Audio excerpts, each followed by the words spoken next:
मिपघासी दहशतगर्दी के खात्मे वाली अदालत डॉक्टर शाहनवाज कुंबर के कत्ल वारो केस सेशन कोर्ट मुंतकिल करण वाली दरख्वास्तों रद्द कर छटियूं आहिनि।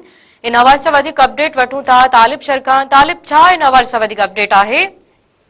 जी बिल्कुल, तव्हांखे ॿुधाईंदो त उमरकोट वासी डॉक्टर शाहनवाज कुंबर कत्ल केस जी ॿुधणी दहशतगर्दी जे अंत वारी अदालत में थी। केस में नामज़द जवाबदारनि अॻूण SHO सिंधड़ी नियाज़ अहमद खोसो, अॻूण सब इंस्पेक्टर CIA हिदायतुल्लाह नारेजो ऐं कांस्टेबल नादर परवेज़ पारां केस दहशतगर्दी जी अंत वारी अदालत मां सेशन कोर्ट मुंतकिल करण बाबति ॿिनि अलॻि अलॻि दरख़्वास्तुनि में महफ़ूज़ कयल फ़ैसिलो ॿुधाईंदे मौजूद अदालत ॿिन्ही दरख़्वास्तुनि खे रद्द करण जो हुकुम ॾेई छॾियो।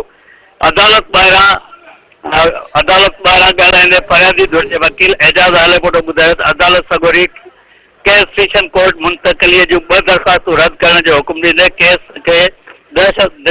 में दहशतगर्दी जा लॻल सेक्शन पिणु फाल करे छॾिया आहिनि। अदालत केस जी ॿुधणी 6 नवंबर ताईं मुलतवी करे छॾी। जी तालिब, अपडेट ॾियण जे लाइ अवां जी महिरबानी।